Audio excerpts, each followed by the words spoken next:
Carroll Road, Dan Coughlin, and Paul Kearse. First order of business before we get into the agenda would be our next meeting on the 5th of December. Okay. At 9:30, correct? Yeah, there's a slight chance I might be out of town, but I even if I am, I'll be able to hook in, I think, so. Okay. Okay, 9:30 is good. Thursday, the 5th.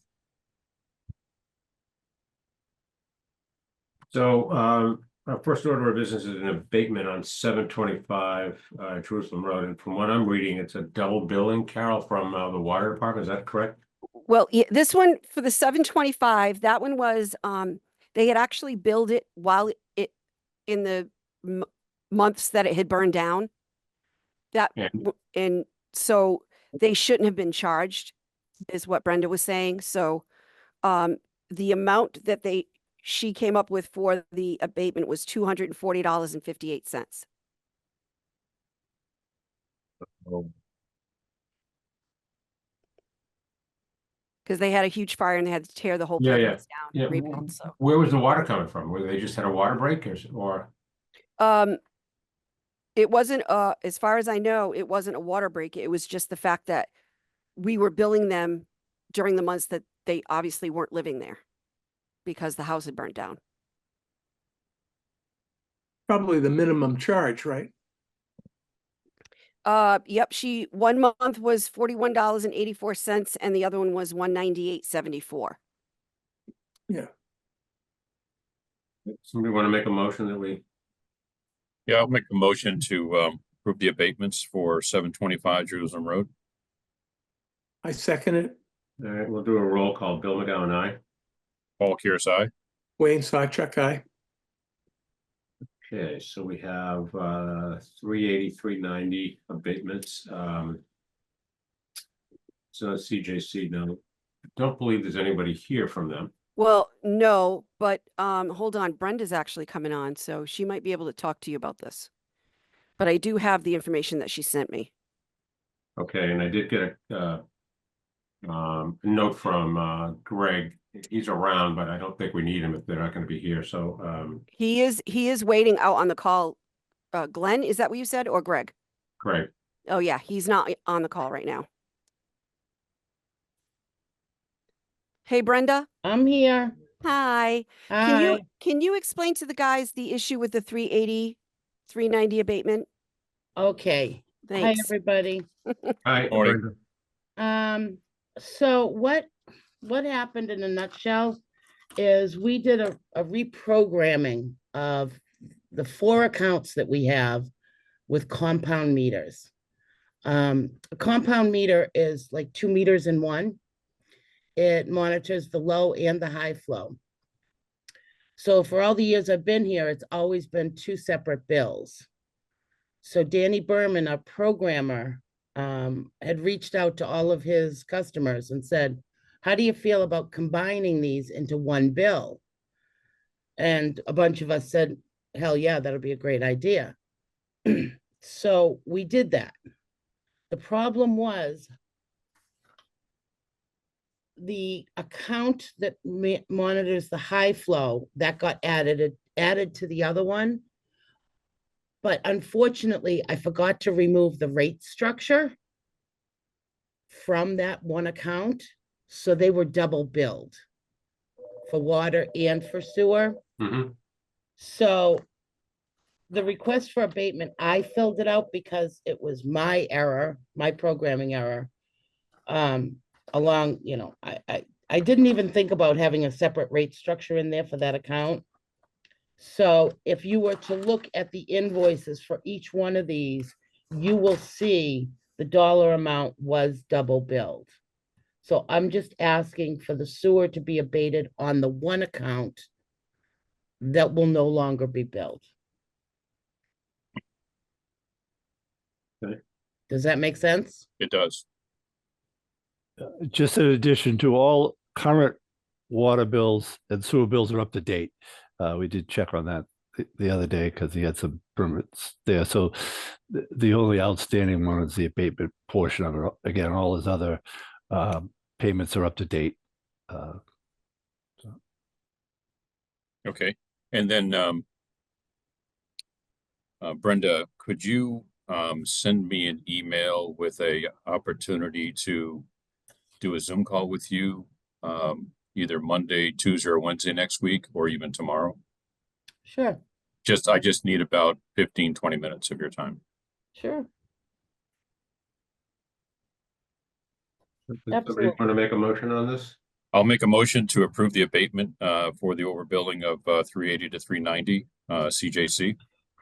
Second, So we'll do a roll call. Bill McGowan, aye. Paul Kearsarge. Wayne Sawchuck, aye. Very good. Thank you, guys. Thanks, Thank you. Brenda. Excuse me, 724 Jerusalem Road.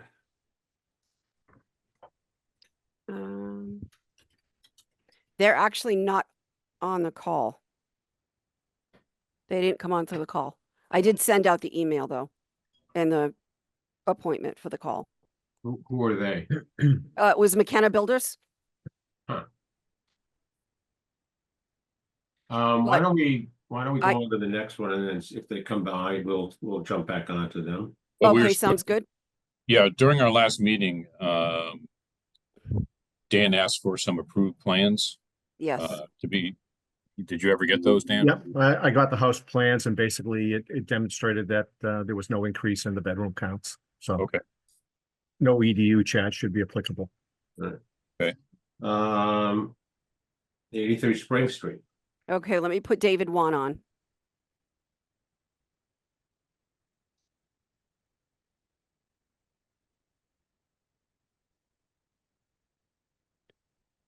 See if he's. David?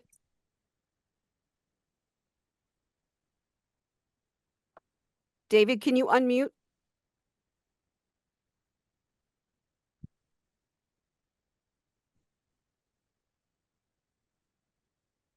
There he goes. David? Yes, hi. Hi. Okay, this is Carol. Hi. Hi. So what you're going to do now is you're going to explain to the board what you're doing at 83 Spring Street. Okay. Okay? Thank you. You're very welcome. Go ahead, sir. Good morning. All right. This is David Wan. I am trying to build a new house at 83 Spring Street, and there is a small cottage, almost like a studio apartment, which had a sewer connected with a pump and so on, and all the equipment in it. And recently, I disconnected it, and those all the work that has been done have been submitted to you. And then when the house is built with a building permit, I will be reconnecting existing sewer line and then pump to the new building. And it is a 3-bedroom house. The drawing that I submitted has the basement in it, but those basement, I found out that I cannot build a basement there because of the groundwater level at 9 feet above mean sea level. So once the Conservation Commission, once the new civil engineer drawing comes in, I will be redrawing the foundation and resubmit the drawing. But basically, it is a 3-bedroom house, and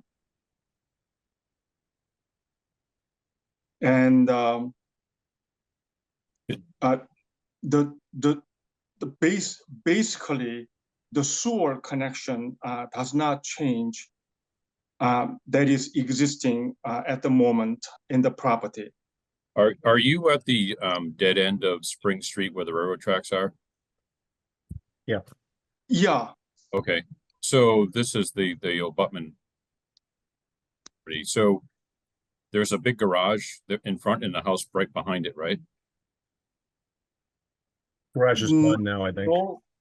Is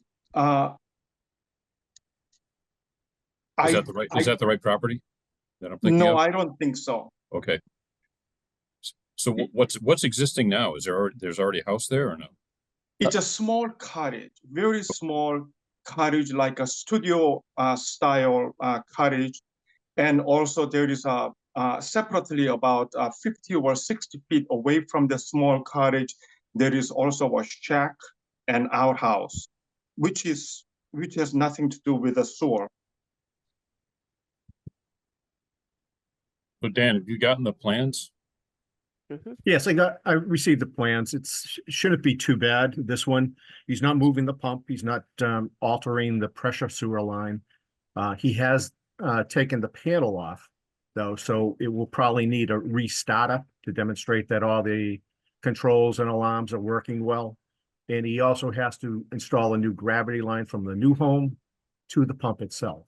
So he's done an initial cut and cap application, which I believe is completed. And the next step would be basically a reconnection. And the only concern there is, that the gravity pipe is constructed well and that a restartup of the pump itself, demonstrating the control panel is done. Is there any increase in EDUs? Well, no, there really isn't. Okay. This was originally central. It had one EDU. He's Yeah. building a 3-bedroom home, so it's within that envelope. Range? Okay. So John, are you satisfied with that? Yes, the two existing structures, well, the old cottage, if you will, and the shed off Yeah. to one side, both those are going to be removed. So the standalone structure will be there, the plans that Dan looked at. So we're in the process of reviewing it, but we needed to get the sewer cleared away in the area there. So I'm happy with that. Dan, do we need to check the existing line that's there to see how aged it is, or? Not really. Right now, I think the pump has been capped at its inlet. So the only thing that needs to be done is the reconnection of the gravity line. Okay. And that's, pretty harmless in terms of a drain layer. So it should go pretty well. Okay.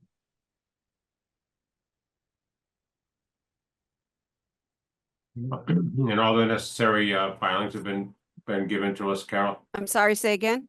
Everything as far as the filings, paperwork, all that, it's all. Yes, and the fee. And Yes, the application fee? Okay. yes, The reconnection has been filed as well, correct? correct. Both the disconnection and the reconnection fees and the applications. Okay, I'd like to make a motion then to approve 83 Spring Street to move forward with building on the property based on the sewer disconnect and then reconnect. I second. Do a roll call. Bill McGowan, aye. Paul Kursai. Wayne Sawchuck, aye. Good. All right. Okay, Thank you, sir. Thank you, thank you, David. David. Thank you very much. You're welcome. very welcome. So, Carol, did you hear from John at all? Yeah, from that- Chris McKenna is on right now, Oh, okay. so I will, I'll put him on. Okay. It just should take a minute. Looks like John's here too. John, yeah, he's up next.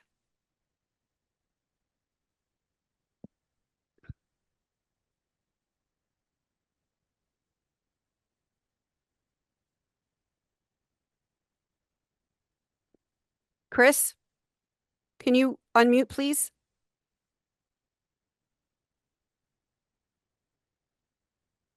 How's that? Yep, that's great. Okay, perfect. Okay, so Dan did get the revised plans and there is no EDU change. Right.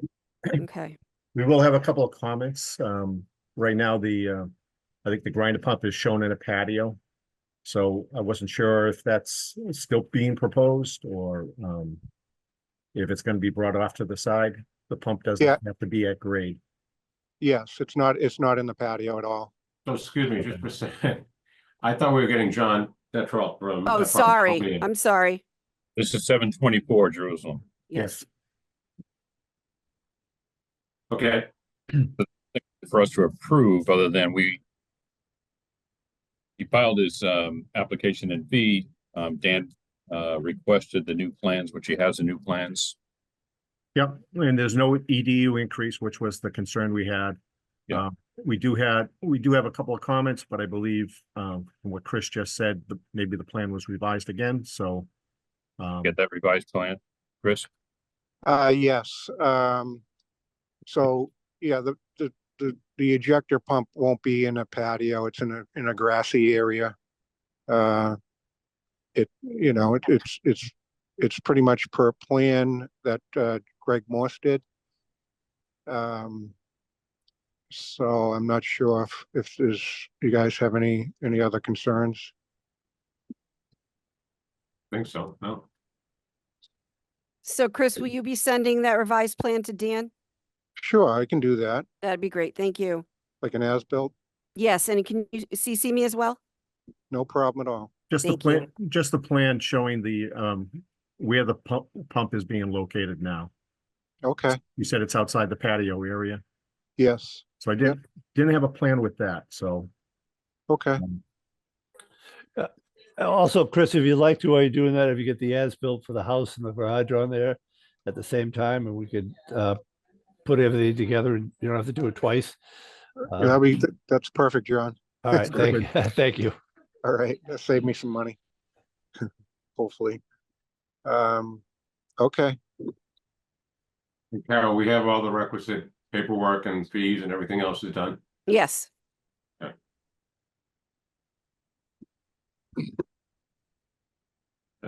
That. Okay.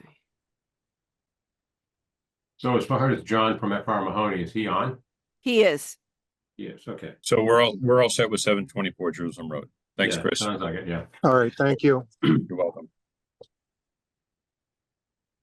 I just promoted him. He should be on shortly.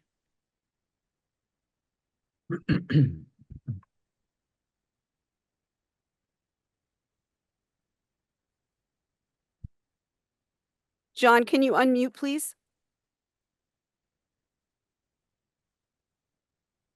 There we go. Video on here too. There we go. John, welcome. Good morning. Thanks for having me attend your meeting. I appreciate that. And thanks for your perseverance. We had some technical difficulties over the last few weeks, so. Been trying to get Zooms going and all that, and just as a point of introduction, I got connected with John when we were doing an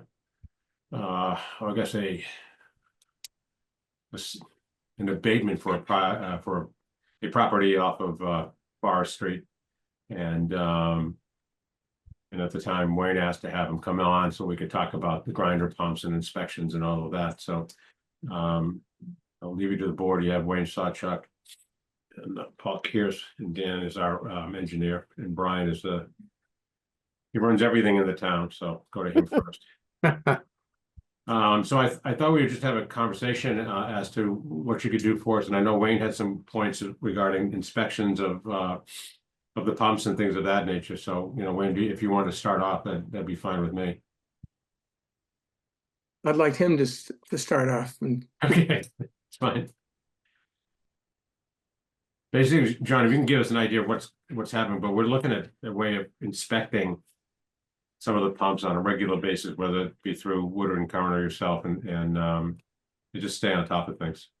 Number one. Okay. Are you looking for an actual specification of the unit, a complete set of specifications? Is that what you're looking for? I don't think we need that, do we? Or are you just looking for basically a specification drawings for standardization purposes? I don't know. I guess I'd leave that to the experts, Rob, Scott, Dan. Do we need that? Yeah, I don't know. I'm not really sure what you were looking for, Bill, but are you looking for them to provide services? Field services? Yes. Okay. That we So- can do. something like an annual inspection? of Yeah, all the something, pumps? yeah, on a periodic, just to stay ahead of, issues that we've been having, and I think most of it is user error versus anything, so. So all the pumps are privately owned now, so this would be something the commission would. That would be something we'd have to talk about. As they are privately owned, I would say, no, we could offer that as a service to the users if they want to do it. Okay, Right. so you're looking for maybe a sample service package for the Cohasset users? Okay, Could be it. Bill, just a quick question. Would that be done at like time of sale or annually or semi-annually or, every 2 years, or is there just a time frame I connected think, to it? I think I'd lean on John to say what's the, probably what is the most expeditious or actually the most beneficial to the user. That really hadn't come up, John. All right, just curious. Right now, we're just responding to pumps that go down. okay. A couple things, when they first get a brand new pump, it will come with a 24-month warranty anyway, Yeah, or 24 from the date of installation, or 27 months from date of purchase. So for 2 years, it's 100% covered. So there's really no reason probably to have the service agreement at the time of the purchase. I just think it might be better for something that I can give you a standard package with pricing. I can come up with some common components, what the cost would be, and then we could sit down and talk about that if that was acceptable to the board. yeah, I mean, it sounds like a good start. My concern was to educate the users that basically have had the units for more than 10 years or so, to say to them, it's time to look at your unit now and sort of check it over to see if it's going to break down in the next 24 months or 12 months, or there's a problem, or and to catch it where there might be a unit, a segment of the pump and the box there and stuff that may cause the units, when the units fail, what is the most common thing that fails? And I guess I'm trying to make it so that it isn't a catastrophe, and it is there's someone that can take care of it now that Rosano and Davis and stuff do not do anything with the pumps. Now it's up to you to be the one that's doing it. And so, and also, is there something that you as a company would give as a warranty, I guess at least 24 months for what it is that you will do? In other words, prepare a package that if someone calls and you come over, that they're not in a situation of having to spend $5,000, $10,000 to get the pump replaced and all that. I mean, how do we make the thing last longer? The second part of that was, I want to make sure that the town's pumps are basically inspected and checked out, so that we're not having an issue ourselves. And that means that there are certain buildings in the town, such as the Lightkeepers residence, that it's a town building, so, and they get a sewer pump, and I'd like to have it so that, because it's the town owns the building, that will be fixed by the town. But if not, what can we do to sort of lessen the burden on whoever's using the property? And I'm just thinking like the Lightkeepers. So that's a couple of the things that I'm looking for, but it's only because the pumps are older and older, and they are going to fail at some point. Okay, all good questions. What the part that would normally be replaced is what's called the stator. Now, when our service techs show up, they have a truck and they have everything in it. They can repair it right on site. It would have to be a very extreme occasion to have to remove a pump and replace it. But they do have spare pumps on their trucks also, so we can cover just about every scenario possible out there when they show up to an installation where there's an issue. But I like the idea of going through and doing a service inspection as a preventive maintenance measure, and that's a standard package we can provide. It's just, I like to have the service tech go out, we'll document the equipment that's in place, the year of it. We can take a snapshot of how everything looks. We can check the control panel. We can do the whole package as an inspection. And I think starting with that for the town people, we can offer that. But I recommend that we do it for all the town buildings, just so you know where you stand for budgetary purposes. Is there something you need to upgrade down the road? Is everything fine? We need to just get that baseline set and determine where we go from there. That actually sounds pretty good, because I think, one of the things, I mean, I'm a pump owner myself, but I think one of the things that we run into is that even though we've told users that they own the pump, and that's been sort of very high degree of education for these folks, their sewer system doesn't work, they blame everybody, but themselves, and putting fishing line in it and that kind of thing. But I think it's just another step for us to getting comfort to the users, our ratepayers and the people who bought the pumps, to give them at least the option of having somebody come through if they want to pay for it, and have a preventative maintenance or just an inspection to make sure everything's good. I think it's just another, something that, like a fail-safe of some sort. Exactly. And I think getting out in front of it goes a long way for public perception too. And I'll be honest, 99% of these pumps is not a thing we're gonna have to do to them, because we did a white paper study in Marion, Massachusetts, of the length of a pump cycle, how long before it sees its first repair. And typically that's 14 years before you even have to do anything to it, which is pretty darn good for a mechanical device. I'm sure Dan can agree to that, all the things he sees out in the field. But the inspection will be good, because we can document everything, and it's really, the homeowner's not, I don't want to see the homeowner buy something that they don't need to buy, because that's ridiculous. That's not how we work. I'd rather document what we have and document the operating conditions. And we also have public education handouts we can provide too, what not to put down your sewer and what can cause an issue with a grinder pump. And here again, it's all preventive maintenance type things that can really do some public outreach. So I think that's kind of important. Yeah, we so two things. One, I welcome that public outreach part, because probably once or twice a year I get one from a company that services the water line that I'm responsible for to the street. It's like an insurance that you could buy. So if it goes down, so it sounds similar to that you may have, that people could take a look at. We've had a couple of scenarios where the worst case scenario was about 1.5 years ago. We had a homeowner come to us and tell us he had to replace his pump, and it was like $8,000. And was extremely frustrated because, though he knew he owned the pump,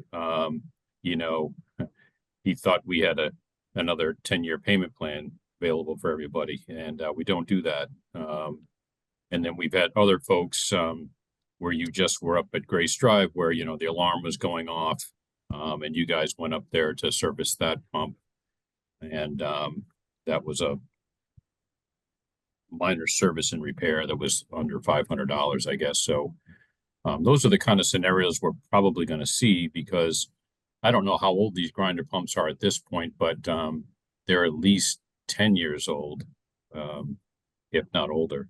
So if you're saying they only last 14 years, I suspect that in the next 24 to 36 months, we're going to start getting a lot more pops.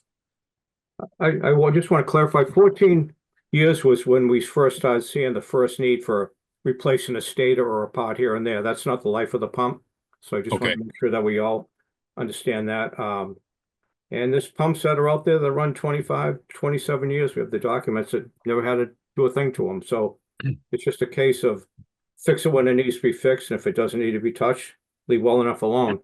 Also, in a worst case situation, unless someone's putting in a brand new pump system, a replacement core with a updated adapter, because some of these are the 2010 series, I'm willing to bet, or early extremes. Worst case to replace everything would be $3,500. It wouldn't be anywhere near $8,000. So that'll give you a pump, and it'll give you the new plug that control, to tie into the control panel. So that's a total worst case. Okay, Usually it's going to be typical, like you said, around $500 to, for time and labor to get out there. okay, that's very reasonable. Yeah. Dan, how many pumps are in service today? You know, Well, we have close to 600 or so, so there's a lot of pumps out there. I was going to ask you that. Okay. Yeah. How many in the town buildings?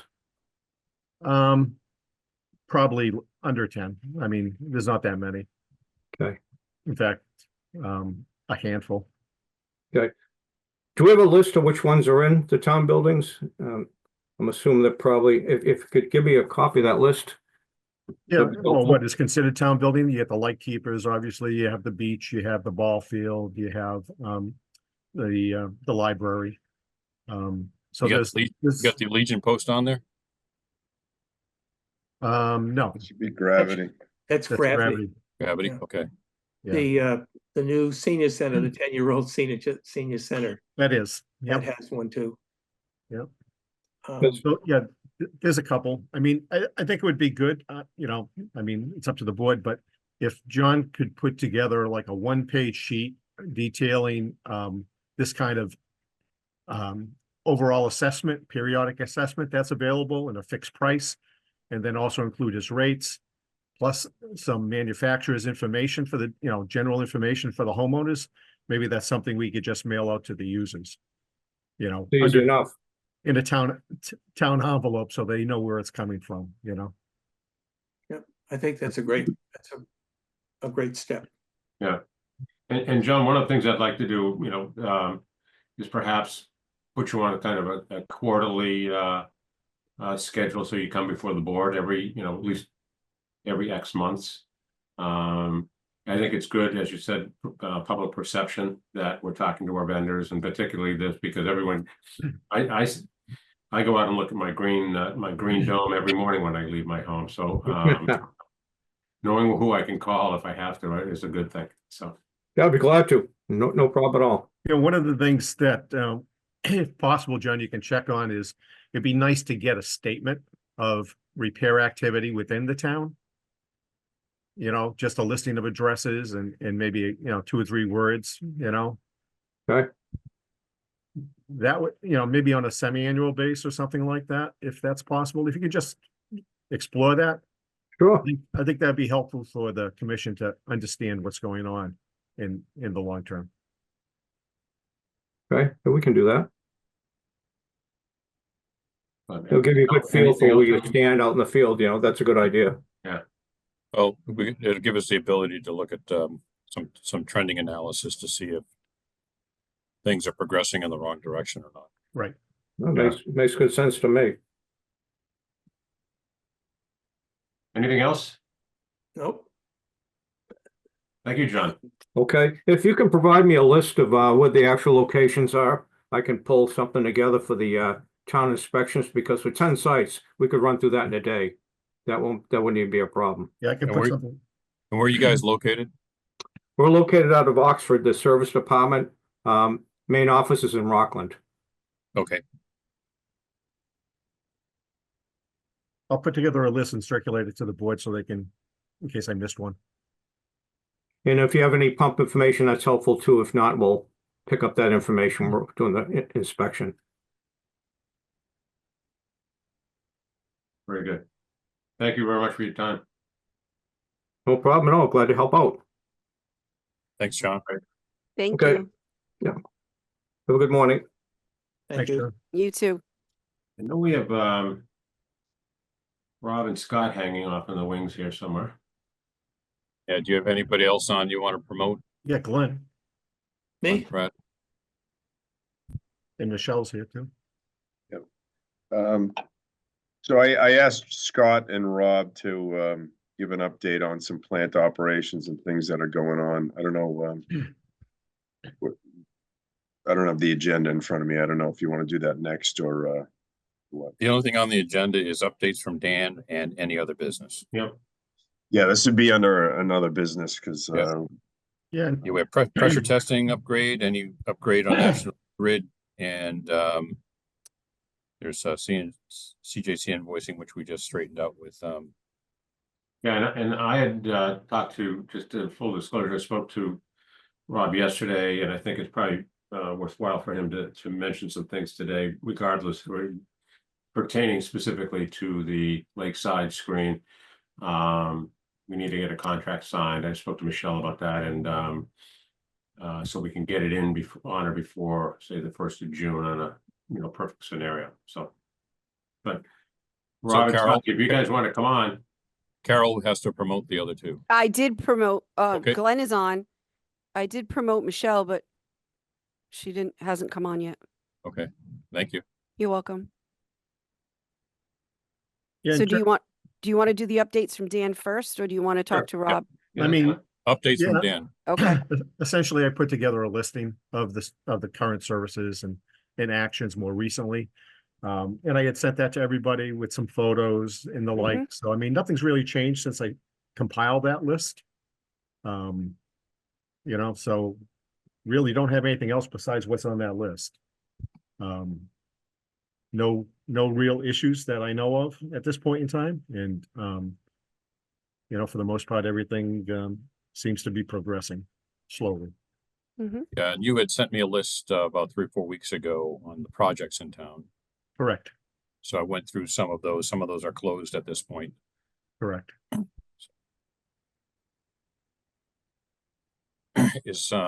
John Hanlon has left. yes. Okay. Did you want him back on? No, I'll Okay. send him an email. What we need from him is maybe you can follow up on this, Carol, is we need the individual unit addresses for One Pleasant Street along with the number of bedrooms per address. And number of bedrooms per address? Because those are going to be sold as individual condominiums. And when they're sold, they'll be assessed for their privilege and hookup fee. Okay, So I want to capture the addresses and number of bedrooms. per address. So we voted last meeting to final rate of like 154,000, whatever it is, but I've got to calculate it per bedroom with Okay. Dan to make sure that they're appropriated. And the occupancy permit on that property is on hold right now, pending approval from the select board, in which there's a discussion with the property owner. There's 4 units that are deeded affordable. He wanted all of them to be single bedroom units. The select board requested that 50% of them be single bedroom, the other 50% of them be 2 bedroom. And they're at a standstill at the moment to see where that is. Let's see. Should we go into pressure testing as other business? Brian had Rob and Scott on to go over some updates, I guess. Yeah. The question I have for Scott is, during our last meeting, we said we were going to replace membranes on one side after Thanksgiving. Is that still on track? Yes, sir. Membranes are scheduled to be here December 3rd, Okay. and we are starting that day. Yeah. So, we where are you going to move? Where are you going to move the old ones? I think the transfer facility has limited space. We have some ongoing issues to still clear up. Nice of you, Paul, to volunteer your front yard. Yeah. So yeah, there's actually 2 pending issues. We've been talking with Michelle and Brian. I think they're resolved. One is a dumpster. Brian was going to get a dumpster that we could put in the back corner. Were you able to secure that, Brian? Yeah, so we don't have one at the RTF, but I'm just gonna call Graham Waste and have one dropped off, a 40-yard dumpster, which I think should be sufficient in the driveway, and Scott can direct them where to put it. And then the other request was for a forklift on, so our existing, our remaining, I'll say front end loader, will put forks on that and have it down there during the installation. Oh, excellent. We have Jody coming to support services. He's our O&M specialist who worked the last round of installation. Did a lot of the rigging, getting them off the truck and coordination. So everything's in place. They just got to show up. That's So, do you guys have, do you need extra mallets? extra mallets. Yeah, just, we don't know what we're gonna get from these folks, you know? Hopefully they fit. I think we're okay. All right. I mean, it's definitely going to be a lengthy process. They're going to be here for 2 weeks. Yeah, yeah. Some ranger staying in a climate controlled truck. They made arrangements to put it at the water department. It's going to be a long 2 weeks. Yeah. Okay. We look forward to completion. So question, Rob, so Yep. is the forklift required that whole time during the 2 weeks, or is it just kind of offloading and maybe putting in place, or does it need to be on site the whole time? It's definitely offloading, and I think they'll offload 1 pallet a day because they're coming on 10 pallets. Okay. So it'd be an offload, bring it down, and then they would just need, I'm trying to think. Yeah, I would think that as well. I think that we would use them kind of like the last time where we offloaded 3 or 4 or 5 at a time, put them in the back. This might be the first day is definitely going to be just to unload 1 crate, get it back there, and then the truck's going to take off and go sit at the water department until we see if we can get 2 in a day. So I'm assuming the forklift operator, you know, we should probably be done within a few hours, you know, in the morning. We wouldn't need him the rest of the day. All right, yeah, we can like coordinate the schedule at the, the first couple of days, see how it goes. I just didn't know where to tie up. So Yeah, then I would assume when they take the existing ones out, we put them onto the side, put a tarp or something. Yeah. And then when they come, unload day 2, unload the pallet from the truck, they could grab the used ones first, crush them and throw them in the dumpster. Yeah, we're really gonna have to feel it out on day 1, day 2 to get just the space, and how what they can do in a day time wise. So it's gonna be a moving process, and okay, till we can kind of figure out a good plan. Yeah, so basically they're taking the old ones out, but they need to take the hardware off the top and bottom of each of those and then reinstall those on the new units. Yes, correct. Yeah, so, okay, yeah, so we'll line them up for the first couple days, but if we can break them free, it's our only loader now that the other one burned up, so we use it at DPW for other operations. Anything else, guys? Bill, at some point, I'd like to speak. Yeah. I got 2 other things. Do you want to go first, Wayne? Or do you want me to go first? No, you go first. What's that? You go first. Okay. 2 is the asset management grant. I just want to let you guys know they're doing the kickoff meeting on Monday. So everything's in place, everything's signed. It's all set to go. Internally, we'll have our kickoff meeting.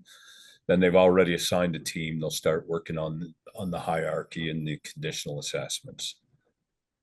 The last thing, I don't know how much we want to get into it. Bill kind of brought it up in the beginning, but the Lakeside contract's pretty important to get signed as quick as possible for 3 reasons. One is to make sure we maintain the pricing that we agreed on. 2 is the lead time. And then 3 is just the critical need for the replacement of the Lakeside is collectively. I don't know, Bill, if you need me to elaborate more. No, I think we're good. I actually had a quick conversation with Michelle yesterday, so I think we're on track. So whose signature is on that? Is it just the chairman or town manager, or who's? I was recently fitted for an orange suit, so I don't mind doing it. So So, yeah, Michelle's saying that she'll sign it tomorrow. She's kind of Yeah. in this where I don't think she can talk. Okay. Yeah, we don't need all three of us to come to, No, I think, yeah, I mean, and I think Michelle has more okay, clout in that department than any of us. So, And just briefly on that, so that Lakeside unit was what was appropriated at the last town meeting, and then previous to that, there was a right, we have the money already for that, so yeah. yeah, it was supposed to come out of regular, expenses. We bonded the $500,000. That's not the same one, right? No, it is. I think that's what we did, what we did it for, yeah. Yeah, okay, this is the one. Yep, okay. Yeah. This is the bond, okay. Thank you for that. And I guess just lastly, on the lining I&I project, Oh, yeah, thank you. the bid was awarded to In Situ Form. We've had a pre-construction meeting and they are, their schedule is roughly going to be from January to April. So the notice to proceed is for end of November. There's 120 days to complete. But in actuality, the real physical work's going to start January into April. Yeah, they hope 8 weeks if everything goes perfect. And then the last piece is the tank and the containment wall. It's Yep. really the first piece, but the last to discuss, I guess, which is. Yeah, so I think that will probably be removed prior to their work. And so I guess coincidentally and fortunately, Lofgren, who's the contractor we assigned for removal of that tank, is also the subcontractor working for In Situ Form on site. So they can coordinate that tank removal and wall removal together. Perfect. And that's all I had. All right, excellent, guys. Thank you so much, everyone. Thank you. I don't think we have anything else to go. I- Anything else? I just have one question. The National Grid bill that Wayne was working on, the one for $9,000 or $10,000, Hmm. is there any update on what you'd like me to do with that bill? Have they made, they have, what we were trying to do is cut it off and get rid of all of the interest and stuff, because that's the only thing to do. And I don't know if they've done that. So you gave me the phone number and stuff, and Yeah, off of this, I'll call them up again and say, I didn't know if it was actually paid yet. has not been paid. Okay, so that's good. So before noon today, I will do that. Okay, Okay. thank you. Um, And the only other thing I had was the CJC invoicing. They're supposed to get billed quarterly. I did bill it to them in June, July, and they came back and stated that they wanted that bill broken out by building. And nowhere in the contract does it state that No. this needs to be broken out by building, but I still have not received the money from them as of yet. So, we So have a Carol, letter. so Carol, this is invoicing for the $1.1 million over 20 years you're talking about? Correct, yes. Okay. So also in the contract, we had talked to Brian and Michelle within the last 12 months or so that sewer line has to be conveyed to the town. And we were looking for a mechanism to convey it to the towns. I don't know if that's a document that they sign, or if that's something Greg Corbo has to draft and they sign. Because if I understand the contract correctly, is they don't start paying until it's conveyed to the town. And the other question we had is, are you billing the Cook Estates? Yes, and I have Okay. been receiving the Yep. invoices from them. Okay. Did they Have set you- up any Have you been new? getting payments from them? Yes, I have from Cook. Okay, maybe could you give us a statement of what we've invoiced and what they've actually paid by unit? Absolutely. Yeah, I was looking to have a separate chart of account, a separate account number for Cook and a separate account number. And they could And be they could be sub accounts. Yes, we do have separate accounts for them. They did both set of them them up now? for me. Okay, okay, Yes. good. So if you could share those with us on the all departments report that comes out of the system. I don't need Sure. a summary is fine. I don't need the detail. Just, Okay, yeah, I it's think- called all departments report okay. in the system. And if you send those to us, that'll give us all of our general accounts. And it'll give us a balance of what's in there. Okay, I can do that for you. Yeah. Are all of the individual apartments that are rented, are they paying their, like a regular bill as the rest of the residents? They are. Oh, well, they are. So, because I didn't know if that had started and whether you were getting money from that. They have, that was the abatement issue was, they're getting a bill for 380, they're getting one for 390, and they get one for 400 because there's 1 meter per building. Yeah, So but they'll the get a bill, apartments- The apartments all have separate meters, right? right? So the way that the water department has it set up is, they get 3 bills, one for each building. And how it's dispersed to the tenants, I don't know. Brenda Okay. could probably answer that question, but, Because they are user-based, obviously, and yeah, it yeah, makes so a I don't- difference of what we're gonna get. And they have the minimum charge for each, as of Correct. with houses. Okay. So I think we are pretty much through with our agenda, and I think Mr. Sawchuk wanted the floor. One Yeah. other thing I wanted to mention too, though, is on CJC, in the agreement we had, basically, they were supposed to submit quarterly flow meter readings for their pumping stations, basically a flow report. And the purpose of that was basically to track to see if any II is being entering the system, because all we have is water consumption data for the site. Right. And, one of the facilities has been connected now for close to 2 years, and we haven't received any flow reports. So whatsoever. so there are reports coming the first week of December. For all the missing quarters is what I was told. Okay.